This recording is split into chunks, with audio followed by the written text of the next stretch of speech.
Namaskara, my beautiful souls. This is Isha Obadi.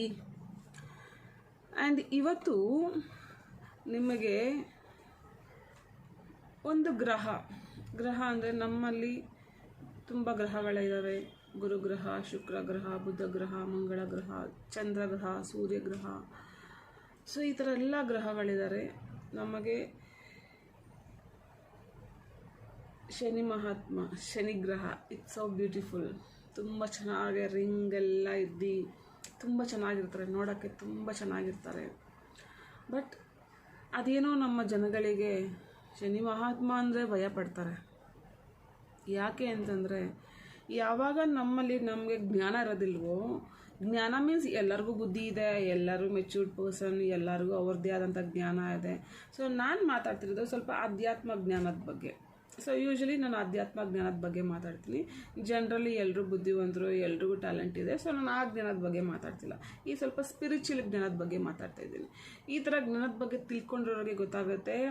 ನಮ್ಮ ಛಾಯಾಸುತ ಅಂದರೆ ಶನಿ ಮಹಾತ್ಮ ಸ್ವಾಮಿಯವ್ರಿಗೆ ಇನ್ನೊಂದು ಹೆಸರು ಛಾಯಾಸುತ ಯಾಕಂತಂದರೆ ಅವರು ಛಾಯಾಸುತನ ಮಗು, ಸೂರ್ಯಪುತ್ರ ಅಂತ. ಸೂರ್ಯನ ಹೆಂಡತಿ ಛಾಯಾದೇವಿ. ಸೊ ಛಾಯಾದೇವಿಯ ಮಗನಾದವರು ಶ್ರೀ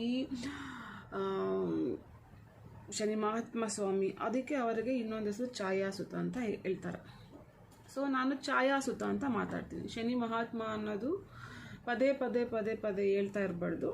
ಸೊ ಹಾಗಾಗಿ ನಾನು ಛಾಯಾಸುತನೇ ಅಂತ ಹೇಳ್ತೀನಿ. ಸೊ ಅರ್ಥ ಮಾಡ್ಕೊಳ್ಳಿ. ಸೊ ನಮ್ಮ ಛಾಯಾಸುತ ಅಂದರೆ ಜನಗಳಿಗೆ ಭಯ. ಅಯ್ಯೋ ನಮ್ಮ ರಾಶಿಗೆ ಬಂದುಬಿಡ್ತಾರೆ, ಅಯ್ಯೋ ನಮಗೇನೋ ನೋವು ಕೊಟ್ಬಿಡ್ತಾರೆ, ಕಷ್ಟ ಕೊಟ್ಬಿಡ್ತಾರೆ. ಸೊ ಬರೀ ಇದೆ ಈ ಥರ ಒಂದು ಬ್ಯಾಡಾಗೆ ಥಿಂಕ್ ಮಾಡಿ, ನೆಗೆಟಿವ್ ಆಗಿ ಥಿಂಕ್ ಮಾಡೋದೇ ಜನಗಳು ಜಾಸ್ತಿ. ಏಕೆಂದರೆ ಅದು ಅಫ್ಕೋರ್ಸ್ ನಾರ್ಮಲ್ ಪೀಪಲ್ಸ್ಗೆ ಇರೋ ಜ್ಞಾನದಲ್ಲಿ, ಜನರಲ್ ಅಧ್ಯಾತ್ಮ ಜ್ಞಾನ ಇಲ್ಲದೆ ನಾರ್ಮಲ್ ಜ್ಞಾನದಲ್ಲಿ ಇರೋದ್ರಲ್ಲಿ ಅಷ್ಟೇ ಅವ್ರು ಅರ್ಥ ಮಾಡ್ಕೊಳ್ಳೋದು. ಸೊ ಅದನ್ನು ನಾವು ತಪ್ಪು ಅಂತ ಹೇಳೋಕ್ಕಾಗಲ್ಲ. ಅವ್ರವ್ರ ಜ್ಞಾನಕ್ಕೆ ಅವ್ರವ್ರಿಗೆ ಬಿಟ್ಟಿದ್ದು. ಸೊ ನಾನು ಅಧ್ಯಾತ್ಮದಲ್ಲಿ ಛಾಯಾಸುತನ ಬಗ್ಗೆ ಹೇಳಬೇಕಂದ್ರೆ, ಅವರು ನಮಗೆ ಕಷ್ಟ ಕೊಡೋ ಗ್ರಹ ಅಲ್ಲ. ನಮ್ಮ ಜೀವನವನ್ನು ಪರಿಶುದ್ಧವಾಗಿ, ನಮ್ಮ ತನವನ್ನು ನಾವು ನ್ಯಾಯ ರೀತಿ ದಾರಿಲಿ ಹೋಗುವಂಥ ಪಾಠ ಕಲಿಸುವಂಥ ಗ್ರಹ. ಯಾಕೆಂದರೆ ಇವಾಗ ಶನಿಮಹಾತ್ಮ ಸ್ವಾಮಿ 7 ವರ್ಷ ನಮ್ಮ ಜಾತಕದಲ್ಲಿ ಬರ್ತಾರೆ, ನಮ್ಮ ರಾಶಿ ನಮ್ಮ ಜಾತಕದಲ್ಲಿ ಬರ್ತಾರೆ. ಆ ಟೈಮಲ್ಲಿ ಜನಗಳು ಅಯ್ಯೋ ಶನಿಮಹಾತ್ಮ ಇದ್ದಾರಪ್ಪ, ನಂದು 7 ವರ್ಷದಲ್ಲಿ ನನ್ನ ಜೀವನ ಏನೇನಾಗುತ್ತೋ ಏನೇನೋ ಅಂತ ಕೊರ್ಗಿನೇ ಸತ್ತೋಗ್ಬಿಡ್ತಾರೆ ಎಷ್ಟೋ ಜನಗಳು. ಕೊರ್ಗಿನೇ ಅವ್ರು ಮಾಡಬಾರ್ದ್ರ ಕೆಲಸ ಎಲ್ಲ ಮಾಡಿ ಈ ಥರ ಒಂದು ರಾಂಗ್ ಡೈರೆಕ್ಷನಲ್ಲೆಲ್ಲ ಥಿಂಕ್ ಮಾಡ್ತಾರೆ. ಸೊ ಆ್ಯಕ್ಚುಲಿ ಹೇಳ್ಬೇಕಂತಂದರೆ ನಮ್ಮ ಜಾತಕದಲ್ಲಿ ಇಲ್ಲ ನಮ್ಮ ರಾಶಿಯಲ್ಲಿ ಆ ಒಬ್ಬರು ಛಾಯಾಸುತ ಬರ್ತಾರೆ ಅಂದರೆ ನಾವು ವೆರಿ ಬ್ಲೆಸ್ಡ್, ನಾವು ತುಂಬ ಖುಷಿಯಾಗಿರಬೇಕು. ಯಾಕೆ ಅಂತಂದರೆ ಎಷ್ಟೋ ವರ್ಷ ನಾವು ಕಲಿದಿರೋ ಪಾಠಗಳನ್ನ ಕಲಿಸ್ತಾರೆ, ಮಾಡ್ದಿರೋ ಒಳ್ಳೆ ಕೆಲಸ ಮಾಡೋ ಹಾಗೆ ಮಾಡ್ತಾರೆ ಅಲ್ವಾ. ಈಗ ಇವಾಗ ಸ್ಕೂಲಲ್ಲಿ ಟೀಚರು ಕಲಿಬೇಕು, ಪಾಠ ಕಲಿಬೇಕಂತ ಇಲ್ಲಿ ಹೊಡಿತಾರೆ, ಎಷ್ಟು ಟಾರ್ಚರ್ ಕೊಡ್ತಾರೆ, ಎಷ್ಟು ಪನಿಷ್ಮೆಂಟ್ ಕೊಡ್ತಾರೆ, ಆಚೆ ಕೂರಿಸ್ತಾರೆ. ಏನು for what they are doing? ನಾವು ಎಕ್ಸಾಮಲ್ಲಿ ಡಿಸ್ಟಿಂಕ್ಷನಲ್ಲಿ ಪಾಸಾಗಿ ಒಳ್ಳೆ ಹೆಸರು ಬರಲಿ, ನನ್ನ ಫ್ಯೂಚರ್ ಚೆನ್ನಾಗಿರಲಿ ಅಂತಲ್ವಾ. ಸೊ ನಾವೇನು ಅಂದ್ಕೊಳ್ತೀವಿ, ಇವರು ಬ್ಯಾಡ್ ಟೀಚರು, ನಂಗೆ ಹೊಡಿತಾರೆ, ಬೈತಾರೆ, ಪನಿಷ್ಮೆಂಟ್ ಕೊಡ್ತಾರೆ. ಸೊ ಹಂಗಾಗಿ ನಮ್ಗೆ ಆ ಟೀಚರ್ ಇಷ್ಟ ಇಲ್ಲ. ಸೊ ಈ ಥರ ನಮ್ಮ ಇಮ್ಯಾಜಿನೇಷನ್ ಅಲ್ವಾ. ಸೊ ನಾವು ಆ ಥರ ಯೋಚನೆ ಮಾಡ್ತೀವಿ. ಬಟ್ ಬುದ್ಧಿ ಒಂದು ಸ್ವಲ್ಪ ದೊಡ್ಡವರೆಲ್ಲ ಆದಮೇಲೆ ನಾವು ಯೋಚನೆ ಮಾಡ್ತೀವಿ, ಇಲ್ಲ ಆ ಸ್ಕೂಲಲ್ಲಿ ನನಗೆ ಆ ಟೀಚರ್ ಇದ್ದರು, ನನಗೆ ತುಂಬ ಬೈದು ಬುದ್ಧಿ ಹೇಳ್ತಿದ್ರು, ನೀನು ಹಿಂಗೆ ಮಾಡಬೇಕು ಹಂಗೆ ಮಾಡಬೇಕು ಅಂತ. ಅವಾಗ ಕೇಳ್ತಿರ್ಲಿಲ್ಲ, ಬಟ್ ಇವತ್ತಿಗೆ ನಂಗೆ ಅದು ಅರ್ಥ ಆಗಿದೆ ಅಂತ. ಸೊ ಹಂಗೆ ಶನಿ ಮಹಾತ್ಮ ಸ್ವಾಮಿನೂ ಅಷ್ಟೇ, ಈಸ್ ಅ ಟೀಚರ್ಗೆಲ್ಲ ಮಹಾಗುರು ಅಂತಾರಲ್ಲ, ಆ ಥರ ದೊಡ್ಡ ಗುರು ಇವರು, ಟೀಚರಲ್ಲಿ ದೊಡ್ಡ ಗುರು. ಸೊ ಹಂಗಾಗಿ ನಾವು ನಾರ್ಮಲ್ ಟೀಚರ್ನ ಹೆಂಗಾದ್ರೂ ಯಾಮರ್ಸ್ಬೋದು, ಹೆಂಗಾದರೂ ರಿಕ್ವೆಸ್ಟ್ ಮಾಡಿ ಕನ್ಸೆಷನ್ ತೊಗೋಬೋದು. ಬಟ್ ಪ್ರಿನ್ಸಿಪಲಲ್ಲಿ ನಾವು ಕನ್ಸೆಷನ್ ತೊಗೊಳಕ್ಕಾಗಲ್ಲ. ಅವ್ರ ಮಾತಂದರೆ ಮಾತು, ನೀನು ಮಾಡಬೇಕು, ನಾಳೆ ಹೋಗ್ಬೇಕು, ನೀನು ಮಾಡಲೇಬೇಕು, ಕಲಿಬೇಕಾ ನೀನು ಕಲಿಲೇಬೇಕು, ಕಲ್ತಿಲ್ಲ ಅಂದರೆ there is no other way. So ಆ ಥರ ಟೀಚರ್ಗೆಲ್ಲ ಮಹಾಗುರು ಶನಿ ಮಹಾತ್ಮ ಸ್ವಾಮಿ. ಸೊ ಸೊ ಹಾಗಾಗಿ ಗಾಯ್ಸ್, ನಿಮ್ಮ ಜಾತಕದಲ್ಲಿ ಅವ್ರು ಬಂದಿದ್ದಾರೆ ಅಂದರೆ ದಯವಿಟ್ಟು ಖುಷಿ ಪಡಿ. ಖುಷಿ ಅಂದರೆ ಆ ಟೈಮಲ್ಲಿ ಖುಷಿ ಇರಲ್ಲ ಗಾಯ್ಸ್, ನನಗೆ ಗೊತ್ತು. ಖುಷಿ ಇರಲ್ಲ, ನೆಮ್ಮದಿ ಇರಲ್ಲ, ದುಡ್ಡಿರಲ್ಲ, ಬರೀ ಅವಮಾನಗಳೇ ಎಲ್ಲ ಇರುತ್ತೆ. ಯಾಕೆ ಅದೆಲ್ಲ ಇರುತ್ತೆ? ಹೌದು, ಅದೆಲ್ಲ ಇದ್ದಾಗ ಮಾತ್ರ ಅಲ್ವಾ ನಿನ್ನನ್ನು ನೀನು ಕಂಡ್ಕೊಳಕ್ಕಾಗೋದು, ನೀನು ಯಾರು ಅಂತ ನಿನಗೆ ಅರ್ಥ ಆಗೋದು. ಇಷ್ಟೆಲ್ಲ ನೀನು ಫೇಸ್ ಮಾಡಿದ್ಯಾ, ಅವಾಗ ನಿನ್ನ ಮೇಲೆ ನೀನು ಲೈಕ್ ದಿಸ್ ಶಬಾಷ್ ಮಾಡ್ಕೋಬೇಕು. ಇಷ್ಟೆಲ್ಲ ನನ್ನೇ ತಗೊಳ್ಳಿ, 35 ವರ್ಷದಲ್ಲಿ ಎಷ್ಟೆಲ್ಲ ಅನ್ಭೋಗಿಸಿದ್ದೀವಿ, ಎಷ್ಟೆಲ್ಲ ಸ್ಟ್ರಗಲ್ ಪಟ್ಟಿದ್ದೀವಿ, ಎಷ್ಟೆಲ್ಲ ಅನ್ಭೋಗಿಸಿ. ಅದರಲ್ಲಿ ಈ 2 years ಅಂತೂ ಮೈ ಗಾಡ್, ಎಷ್ಟು ಸಲ ಸತ್ತಿದ್ದೀನೋ, ಬಟ್ ಸಾಯಕ್ಕೆ ಬಿಟ್ಟಿಲ್ಲ. ಎಷ್ಟು ಸಲ ಬಿದ್ದಿದ್ದೀವೋ ಗೊತ್ತಿಲ್ಲ, ಎಷ್ಟು ಸಲ ಹಾಫ್ ಮೆಂಟಲ್ ಆಗಿದ್ದೀವೋ. ಇವತ್ತೆಲ್ಲ ಆಗಿ ಕರೆಕ್ಟಾಗಿದ್ದೀನಲ್ಲ, ಯಾಕೆಂದರೆ ಆ ಒಂದು ಜರ್ನಿಯಲ್ಲಿ ಅವ್ರು ನಮ್ಮನ್ನ ಅಷ್ಟು ಗಟ್ಟಿ ಮಾಡ್ತಾರೆ. ಅಷ್ಟು ಗಟ್ಟಿ ಮಾಡಿ ಮಾಡಿ ಮಾಡಿ ಮಾಡಿ ಹಿಂಗೆ ಬಂದು ಕೂರಿಸ್ಬಿಟ್ಟು, ತಗೋ ನಿನ್ನ ಲೈಫಲ್ಲಿ ನಿನಗೆ ಏನು ಬೇಕೋ ತಗೋ, ಸಕ್ಸಸ್, ನೇಮ್, ಫೇಮ್, ಅಬಂಡೆನ್ಸ್ ಏನು ಬೇಕೋ ತಗೋ, ಅದೆಲ್ಲ ತಗೊಳಕ್ಕೆ ನೀನು ಇವತ್ತು ಯೋಗ್ಯತೆ ಇದೆಯಾ ಅಂತ ನಿನ್ಗೆ ಅವಾಗ ಕೊಡ್ತಾರೆ ಹೊರತು ನಿನ್ನ ಸ್ಟಾರ್ಟಿಂಗ್ ಜರ್ನಿಯಲ್ಲಿ ಅವ್ರು ಕೊಡಲ್ಲ. ಜರ್ನಿಯಲ್ಲಿ ನಿನ್ಗೆ ಅವ್ರು ಕೊಡೋದು ಬರೀ ನೋವು, ಬರೀ ಅವಮಾನ, ಬರೀ ಕಷ್ಟ, ಇದೇ ಕೊಡೋದವರು. ಅದೆಲ್ಲ ಕೊಟ್ಟಾಗೂ ನೀನು ಎದುರಿಸಿ ನಿಂತ್ಕೊಳ್ತೀಯಲ್ಲ, ಆ ಎದುರಿಸಿ ನಿಂತ್ಕೊಂಡಾಗ ಮಾತ್ರ ನೀನೊಬ್ಬ ಮನುಷ್ಯ, ನೀನೊಬ್ಬ ಒಂದು ಗುರುಗೆ ತಕ್ಕ ಶಿಷ್ಯನಾಗಿ ಆಚೆ ಬರ್ತಾನೆ. ಇವಾಗ ಎಷ್ಟು ಜನ ದೊಡ್ಡ ದೊಡ್ಡ ಗುರುಗಳಿಗೆ ತಕ್ಕ ಶಿಷ್ಯರಾಗ್ಬಿಟ್ಟು ಎಷ್ಟು ಜನ ಲೈಫಲ್ಲಿ ಸಕ್ಸಸ್ ಪಟ್ಟಿದ್ದಾರೆ ಅಲ್ವಾ? ಸೊ ಹಂಗೆ ಗುರುಗೆ ತಕ್ಕ ಶಿಷ್ಯ ಆಗಿ ಅವ್ರು ನಮ್ಮನ್ನ ಒಂದೊಳ್ಳೆ ಡಿಸ್ಟಿಂಕ್ಷನಲ್ಲಿ ಪಾಸ್ ಮಾಡ್ತಾರೆ. ಪಾಸ್ ಮಾಡೋವಾಗ 7 ವರ್ಷ ಕೊಡ್ತಾರೆ. ಅದನ್ನು ನಾವು ಕಾಟ ಅನ್ಕೋತೀವಿ, ಶನೇಶ್ವರನ ಕಾಟ ಅನ್ಕೋತೀವಿ. ಸೊ ತಪ್ಪಾಯ್ತು, ಹಾಗೆಲ್ಲ ಹೇಳ್ಬಾರ್ದು. ನಾವು ಕಾಟ ಅಂದ್ಕೊಳ್ತೀವಿ, ಬಟ್ ಆ್ಯಕ್ಚುಲಿ ಅದು ಕಾಟ ಅಲ್ಲ, ಅದು ನಮ್ಮ ಪಾಠ.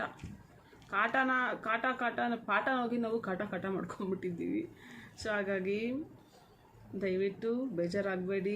ಆ ಒಂದು 7 ವರ್ಷ ನಿಮ್ಮ ಜೀವನದಲ್ಲಿ ಬೆಸ್ಟ್ ಮೂಮೆಂಟ್ ಅಂತ ತಿಳ್ಕೊಳ್ಳಿ. ಆ ಬೆಸ್ಟ್ ಮೂಮೆಂಟಲ್ಲಿ ನೀವು ಎಷ್ಟು ಪಾಠ ಕಲಿತೀರಾ, ಎಷ್ಟು ಸರ್ವೈವ್ ಆಗ್ತೀರಾ, ಎಂಥ ಸಿಚುವೇಶನ್ ಬಂದರೂ ನೀವು ನ್ಯಾಯ ಬಿಟ್ಟು ಹೊರಗಡೆ ಬರಲ್ಲ, ನ್ಯಾಯ ದಾರಿಲಿ ನಡೀತೀರಾ, ಇದೆಲ್ಲ ಒಂದು ಪರೀಕ್ಷೆ ಮಾಡ್ತಾನೆ.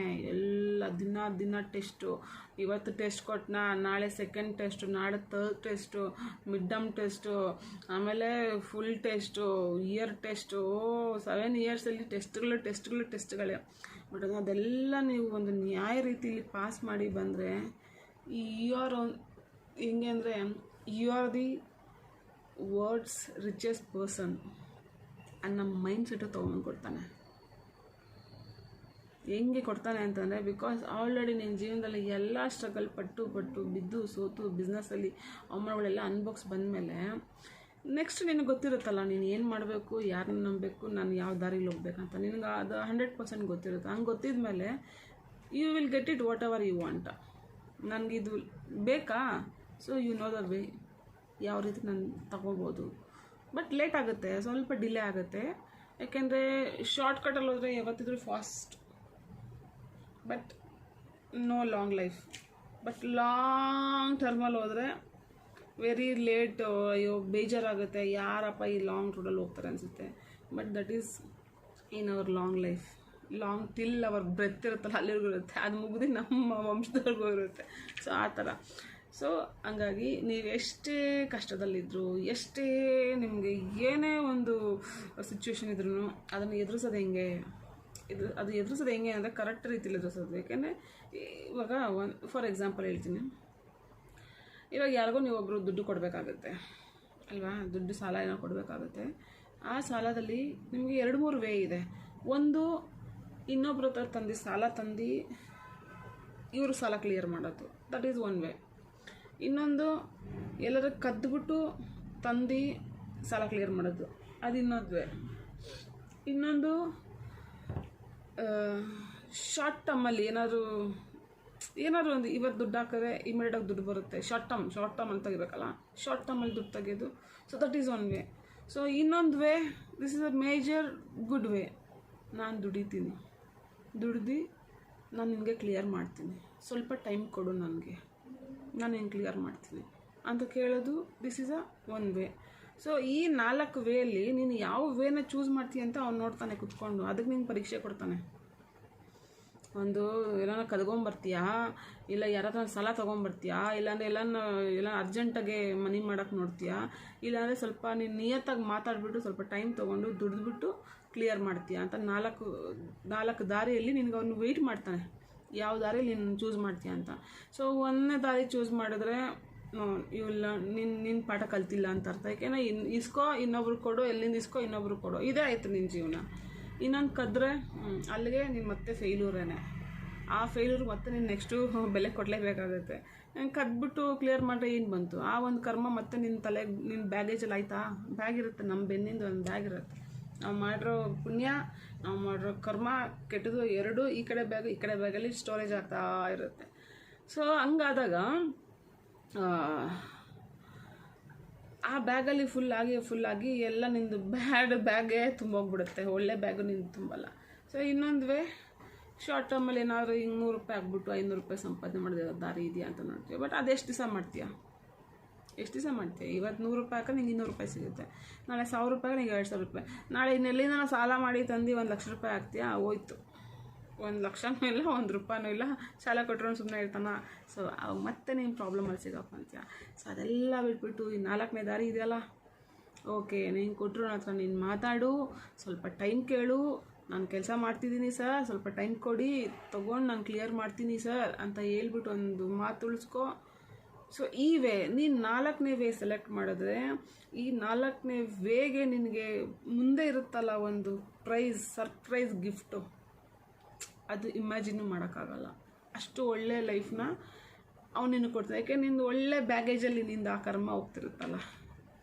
ಸೊ ಒಂದು ಹೇಳ್ತೀನಿ ನೋಡಿ ಗಾಯ್ಸ್, ಒಬ್ಬ ಮನುಷ್ಯಂದು ಇವಾಗ ಜನ್ರಲಾಗಿ ನಾನೇ ಎಷ್ಟು ಸಲ ಯೋಚನೆ ಮಾಡಿದ್ದೀನಿ, ಕೆಟ್ಟದ್ದು ಅದು ಇದು ಮಾಡೋರೆಲ್ಲನೂ ಚೆನ್ನಾಗೇ ಬದುಕ್ತಾವ್ರೆ, ನಾವೇನು ಎಲ್ಲ ಒಳ್ಳೇದು ಅಂದ್ಕೊಂಡು ನಾವು ಇನ್ನೂ ಕೆಳಗಡೆನೇ ಹೋಗ್ತಿದ್ದೀವಿ, ನಮಗೇನು ಸಿಗ್ತಾ ಇಲ್ಲ ಅಂತ ನಾವು ಯೋಚನೆ ಮಾಡ್ತೀವಿ.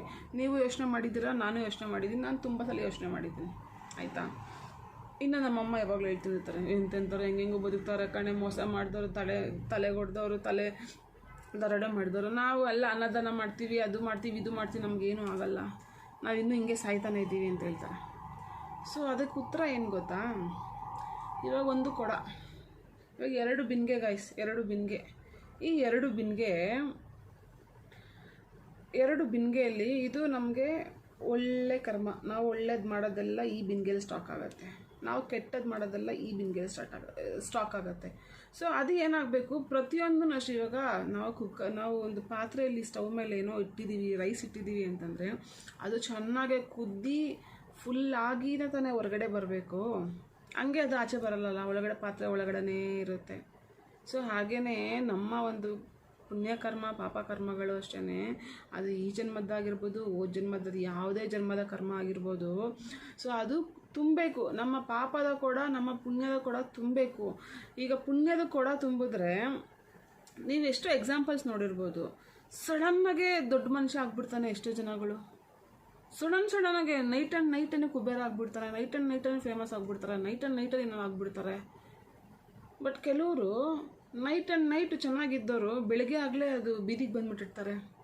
ಎಷ್ಟೋ ದೊಡ್ಡ ಬಿಸ್ನೆಸ್ ಮ್ಯಾನ್ಗಳು ಕೋಟಿ ಸಂಪಾದನೆ ಮಾಡಿ ಹಿಂಗೆ ಟಾಪಲ್ಲಿರ್ತಾರೆ, ನಾಳೆ ಬೆಳಗ್ಗೆ ಅವ್ರ ಜೀವನ ಇರಲ್ಲ.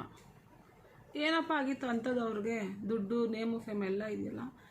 ಸೊ ಅವರು ಆ ಒಂದು ಸಂಪಾದನೆ ಮಾಡೋದಕ್ಕೆ ಎಷ್ಟು ಪಾಪ ಕರ್ಮಗಳನ್ನ ಅವ್ರ ಬಿನ್ಗೇಳಿ ತುಂಬ್ಕೊಂಡಿದ್ದಾರೆ ಅಂದರೆ ಅವ್ರಿಗೆ ಗೊತ್ತಿರೋಲ್ಲ, ಮೇಲೊಬ್ಬ ಕೂತಿದ್ದಾನಲ್ಲ ಅವನು ಗೊತ್ತಿರುತ್ತೆ. ಸೊ ಹಂಗಾಗಿ ಪ್ರತಿಯೊಂದೂ ಅಷ್ಟೇ, ನಮ್ಮ ಪುಣ್ಯದ ಬಿಂದಿಗೆ ಪಾಪದ ಬಿಂದಿಗೆ ಎರಡೂ ಫಿಲ್ ಆಗಬೇಕು, ಫಿಲ್ ಆಗಿ ಹೊರಗಡೆ ಬರಬೇಕು. ಹೊರಗಡೆ ಬಂದಾಗೇ ಈ ಒಳ್ಳೆ ಮನುಷ್ಯ ಹಂಗೆ ಸಕ್ಸಸ್ ಸಿಗುತ್ತೆ, ಜೀವನದಲ್ಲಿ ಒಳ್ಳೇದೆಲ್ಲ ಸಿಗುತ್ತೆ. ಪಾಪ ಮಾಡಿ ಬಿಂದಿಗೆ ತುಂಬಿರೋನಿಗೆ ಆಮೇಲೆ ಸಿಗುತ್ತೆ, ಸರಿಯಾಗಿ ಸಿಗುತ್ತೆ. ಹೆಂಗೆ ಅಂದರೆ ಎದ್ದಳಕ್ಕೋಗಲ್ಲ, ಸಾಯೋಕ್ಕೋಗಲ್ಲ, ಮುಟ್ಟು ನೋಡ್ಕೊಳ್ಳೋಕ್ಕಾಗಲ್ಲ, ಏನಾಗಿದೆ ಅನ್ನೋದು ಅವ್ನಿಗೆ ಗೊತ್ತಾಗಲ್ಲ, ಆ ರೀತಿ ಆಗುತ್ತೆ. ಸೊ ಇವಾಗ ನಾವು ಯಾಕೆ ಇಷ್ಟು ಸಫರ್ ಪಡ್ತಾ ಇದ್ದೀವಿ ಅಂದರೆ, ನಾವು ಜನ್ಮದಲ್ಲಿ ಏನೋ ಮಾಡಿದ್ದೀವಿ. ಇವಾಗ ಹೇಳ್ಬೋದು ಜನ್ಮದಲ್ಲೇನು ಈ ಜನ್ಮದಲ್ಲೇನು. ಹೌದು, ಮನುಷ್ಯ ಅಂದರೆ ಜನ್ಮಗಳಿರುತ್ತೆ. ಎಷ್ಟು ಜನ್ಮ ಅನ್ನೋದು ಕ್ಲಿಯರಾಗಿ ನನಗೂ ಗೊತ್ತಿಲ್ಲ ಅದ್ರ ಬಗ್ಗೆ, ಯಾಕೆ ಆ ಟಾಪಿಕ್ ಬಗ್ಗೆ ನಾನು ಮಾತಾಡ್ತಿಲ್ಲ. ಬಟ್ ಜನ್ಮದ್ದು ನಮ್ಮದು ಪಾಪದ ಬ್ಯಾಗೇಜ್ಗಳು ಗೊತ್ತಿಲ್ಲದೇನೋ ಈ ಜನ್ಮದಲ್ಲಿ ನಾವು ಮಾಡಿರೋ ಪಾಪದ ಕರ್ಮಗಳು ನಮ್ಮ ಬ್ಯಾಗಲ್ಲಿ ಇರುತ್ತೆ ರೀ, ನಮ್ಮ ಬಿನ್ಗೇಲಿರುತ್ತೆ. ಹಂಗಾಗಿ ವಿ ಆರ್ ಸಫರಿಂಗ್. ಅದು ಹೆಂಗೆ ಅಂತಂದರೆ ಒಂದರಿಂದ ಬರುತ್ತೆ. ಕೆಲವು ವ್ಯಕ್ತಿಗಳನ್ನ ನೋಡಿ, ಒಂದು ಪ್ರಾಬ್ಲಮ್ ಸ್ಟಾರ್ಟ್ ಆದ ಸಾಕು, ಬೇರೆ ಯಾರು ಬೇಡ, ನನ್ನೇ ನೋಡಿ, ಒಂದು ಪ್ರಾಬ್ಲಮ್ ಸ್ಟಾರ್ಟ್ ಆಯಿತು ರೀ ಈ 2 ವರ್ಷ ಹಿಂದೆ. ಅದು ನನ್ನ ಮಗಂದು ಹೆಂಗಿತ್ತ ಅಂದರೆ, ಒಂದರಿಂದ ಬ್ಯಾಕ್ ಟು ಬ್ಯಾಕ್ 2 ವರ್ಷ ನನ್ನ ಜೀವನದಲ್ಲಿ ಏನೇನು ನಡೆದೋಯ್ತು, ಏನೇನು ಆಗೋಯ್ತು ಅಂತ ಇವಾಗ ಕುತ್ಕೊಂಡು ನಾನು ಲೆಕ್ಕ ಹಾಕಿದ್ರೆ ಲಿಸ್ಟು ಅಷ್ಟಿದೆ. ಬಟ್ ಅದೆಲ್ಲ ನಾನು ಕರೆಕ್ಟ್ ರೀತಿಯಲ್ಲಿ ಫೇಸ್ ಮಾಡಿ ಬಂದಿದ್ದೀನಿ. ಹೆಂಗೆ ಕರೆಕ್ಟ್ ರೀತಿಯಲ್ಲಿ ಅಂತಂದರೆ, ದೇವ್ರಿಗೂ ಬೇಜಾರಾಗಬೇಕು, ಇಷ್ಟು ಕಷ್ಟ ಕೊಟ್ಟರು, ಇಷ್ಟೆಲ್ಲ ಅವಳಿಗೆ ನೆಮ್ಮದಿ ಹಾಳು ಮಾಡಿ, ಇಷ್ಟೆಲ್ಲ ಅವಳ ಬೀದಿಗೆ ತಂದ್ರೂ ಕರೆಕ್ಟಾಗಿ ಬದುಕ್ತಾ ಇದ್ದಾಳೆ, ನ್ಯಾಯವಾಗಿ ಬದುಕ್ತಿದ್ದಾಳೆ, ಇವಳಿಗೆ ನಾನು ಒಳ್ಳೇದು ಮಾಡಬೇಕು ಅಂತ ದೇವ್ರಿಗೆ ಮನಸ್ಸು ಬರಬೇಕು. ದೇವ್ರಿಗೆ ಮನಸ್ಸು ಬಂದಿರೋದಕ್ಕೆ ಅಲ್ವಾ ಅವ್ರು ನಮ್ಗೆ ಇಷ್ಟೆಲ್ಲ ಕಷ್ಟ ಕೊಟ್ಟು ಅವ್ರ ದಾರಿಗೆ ನಮ್ಮ ಆಧ್ಯಾತ್ಮದಲ್ಲಿ ಕರ್ಕೊಂಡಿದ್ದು. ಸೊ ಹಾಗೇ ಆ ದೇವ್ರಿಗೆ ಬೇಜಾರಾಗಬೇಕು. ಸೊ ಇವತ್ತು ಎಷ್ಟು ಹ್ಯಾಪಿಯಾಗಿದ್ದೀನಿ ನಾನು ಅಂದರೆ, ಬಟ್ ಪ್ರಾಬ್ಲಮ್ಸ್ ಎಲ್ಲ ಹಂಗೆ ಇದೆ. ಸಾಲ, ಬಿಸ್ನೆಸ್ ಲಾಸ್, ಎಕ್ಸೆಟ್ರಾ ಎಲ್ಲ ಹಂಗೆ ಇದೆ. ಬಟ್ ಇದು ಕರೆಕ್ಟಾಗಿದೆ, ತೊಲೆ ಕರೆಕ್ಟಾಗಿದೆ. ಯಾವ ಟೈಮಲ್ಲಿ ಏನು ರಿಯಾಕ್ಷನ್ ಮಾಡಬೇಕು, ರಿಯಾಕ್ಟ್ ಮಾಡಬೇಕೋ ಬೇಡವೋ, ಇಲ್ಲ ನಾನು ಸೈಲೆಂಟಾಗಿರಬೇಕಾ. ಇನ್ನೊಬ್ಬರು ಕೆಟ್ಟದ್ದು ಬಯಸಬಾರ್ದು. ಅವರ ಕರ್ಮ ಅವರಿಗೆ. ನನಗೆ ಮೋಸ ಮಾಡಿ ಹೋದ್ರಾ, ನಮ್ಮಿಂದ ದುಡ್ಡು ತೊಗೊಂಡು ಹೋದ್ರಾ, ನಮಗೆ ಚೀಟ್ ಮಾಡಿ ಹೋದ್ರಾ, ಓಕೆ, ನಾವು ಜನ್ಮದಲ್ಲಿ ಅವ್ರಿಗೆ ಮಾಡಿರ್ತೀವಿ ಆ ಕರ್ಮನ, ಅದು ಈ ಜನ್ಮದಲ್ಲಿ ಬಂದು ತೊಗೊಂಡು ಹೋಗಿದ್ದಾರೆ ಅವರು. ಬಟ್ ಇವಾಗ ಮಾಡಿರೋದು ಅವರು ಮತ್ತೆ ಅದು ಹೊಡೆಯುತ್ತೆ. ಹೆಂಗೆ ಹೊಡೆಯುತ್ತೆ ಅಂದರೆ, ತಿರುಗಿನ ನೋಡ್ಕೊಳಕ್ಕಾಗಲ್ಲ ಅವರು, ಆ ರೀತಿ ಹೊಡೆದಿರುತ್ತೆ. ಬಟ್ ಅಷ್ಟೊತ್ತಿಗೆ ನಾವು ಒಂದು ಒಳ್ಳೆಯ ಪಾಠ ಕಲಿತು ನಮ್ಮನ್ನು ನಾವು ಪರಿಶುದ್ಧ ಮನುಷ್ಯನಾಗಿಟ್ಕೊಂಡು ಜೀವನದಲ್ಲಿ ಏನು ಬೇಕು ಏನು ಬೇಡ ಅನ್ನೋ ಒಂದು ತಿಳುವಳಿಕೆ ಇಟ್ಕೊಳ್ಳೋ ಅಷ್ಟು ಲೆವೆಲ್ಗೆ ನಾವು ಬಂದಿರ್ತೀವಿ. ಸೊ ಇದನ್ನೆಲ್ಲ ಕಲಿಸೋದು ಯಾರು? ನಮ್ಮ ಛಾಯಾಸುತ ಅವರು, ಅಂದರೆ ಶ್ರೀ ಶನಿ ಮಹಾತ್ಮ ಸ್ವಾಮಿಯವರು. ಸೊ ಹಾಗಾಗಿ ಎಲ್ಲ ಗ್ರಹದಲ್ಲೂ ಪ್ರತಿ ಮುಖ್ಯವಾದ ಗ್ರಹ ಅಂದರೆ ಅವರೇ. ಏಕೆಂದರೆ ಅವರು ನಮ್ಮ ಜೀವನದಲ್ಲಿ ಬಂದರೆ is a very slow moving ಒಂದು ಗ್ರಹ ಅಂತ ಹೇಳ್ಬೋದು ನಾವು. ಯಾಕೆಂದರೆ ಅವರು ಪಾಠ ಕಲಿಸ್ಬೇಕಲ್ಲ. ಇಷ್ಟೆಲ್ಲ ಇವಾಗ ನಾವೇ ತಗೊಳ್ಳಪ್ಪ, 35 ವರ್ಷ ಜೀವನದಲ್ಲಿ ಇಷ್ಟೆಲ್ಲ ಆಟ ಆಡಿ ಇಷ್ಟೆಲ್ಲ ಮಾಡಿ, ನಾನು ಅದನ್ನು ತಿದ್ದು ಬುದ್ಧಿ ತೊಗೊಂಡು ನನ್ನನ್ನು ಅರ್ಥ ಮಾಡಿಕೊಂಡು ಒಳ್ಳೆ ದಾರಿಲಿ ನಡಿಬೇಕಂತಂದರೆ ಒಂದು ದಿವಸದಲ್ಲಿ ಆಗದಿರೋ ಕೆಲಸ ಅಲ್ಲ ಇದು. ಸೊ ಇಟ್ಸ್ ಟೇಕ್ ಟೈಮ್ ಅಲ್ಲ. ಹಂಗಾಗಿ 7 ವರ್ಷ ಬರ್ತಾರೆ. 7 ವರ್ಷ ಬಂದು 7 ವರ್ಷದಲ್ಲಿ 7 ಪಾಠ ಕಲಿಸಿ ಜೀವನದಲ್ಲಿ ಒಂದು ಅತ್ಯುತ್ತಮವಾದ ಮನುಷ್ಯನಾಗಿ ನಮ್ಮನ್ನ ಹೊರ ನಿಲ್ಲಿಸ್ಬಿಟ್ಟು ಅವ್ರ ಪಾಡಿಗೆ ಅವ್ರು ಹೋಗ್ತಾರೆ. ಸೊ ಆವತ್ತಿಗೆ ನಾವು ಎಷ್ಟು ಅತ್ಯುತ್ತಮವಾದ ಒಬ್ಬ ವ್ಯಕ್ತಿ ಆಗಿರ್ತೀವಿ ಅಂದರೆ, ಇನ್ನೊಬ್ಬರು ನಮ್ಮನ್ನ ನೋಡ್ರೆ ಕೈ ಮುಗಿಬೇಕು, ನಮಸ್ಕಾರ ಹೇಳಬೇಕು, ಆ ರೀತಿ ನಮ್ಮನ್ನ ಬದಲಾವಣೆ ಮಾಡ್ತಾರೆ. So I believe in that even I am on the same path, same ರೋಡಲ್ಲಿ ಹೋಗ್ತಾ ಇದ್ದೀನಿ. ಅವ್ರು ಹೆಂಗೆ ನನ್ನ ಕರ್ಕೊಂಡು ಹೋಗ್ತಿದ್ದಾರೋ ಆ ರೋಡಲ್ಲಿ ನಾನು ಹೋಗ್ತಾ ಇದ್ದೀನಿ. ಸೊ ಹಾಗಾಗಿ ನನ್ನ ಜೀವನದಲ್ಲಿ ಆಗಿದ್ದು ನೋವು ಬೇಜಾರಿಲ್ಲ, ಇವಾಗ ಆಗ್ತಿರೋದು ಬೇಜಾರಿಲ್ಲ. ಯಾಕೆ ನಂಗೆ ಅದು ಬೇಕು ಅದು ಬೇಕಂದರೆ ಎಲ್ಲ ನಾನು ಕೇಳ್ಕೊತೀನಿ. ಯಾಕೆಂದ್ರೆ ಅದು ನನ್ನ ಆಸೆ ರೀ, ನನ್ನ ಆಸೆ ಅದು. ಬಟ್ ಆ ದೇವ್ರಿಗೆ ಗೊತ್ತು ನನಗೇನು ಕೊಟ್ಟರೆ ನನಗೆ ಒಳ್ಳೇದಾಗುತ್ತೆ ಅಲ್ವಾ. ನನಗೇನು ಕೊಟ್ಟರೆ ಒಳ್ಳೇದಾಗುತ್ತೆ, ನನ್ನ ಜೊತೆಲಿ ಏನಿದ್ರೆ ಒಳ್ಳೇದಿರುತ್ತೆ, ಯಾರಿದ್ರೆ ನನಗೆ ಚೆನ್ನಾಗಿರುತ್ತೆ ಅವ್ರಿಗೆ ಗೊತ್ತು. ಹಂಗಾಗಿ ಅಂಥವ್ರನ್ನ ಮಾತ್ರ ನಮ್ಮ ಜೀವನದಲ್ಲಿ ಇಡಿಸ್ತಾರೆ. ನಾವು ಅವ್ರು ಬೇಕು ಇವ್ರು ಬೇಕು ಅದು ಬೇಕು ಇದು ಬೇಕು ಅಂದರೆ ಅದು ನಮ್ಮ ಆಸೆ ಆಗಿರುತ್ತೆ. ಬಟ್ ಅವ್ನು ಇಟ್ಟಿದಂಗೆ ನಡೆಯೋದು. ಸೊ ಹಾಗಾಗಿ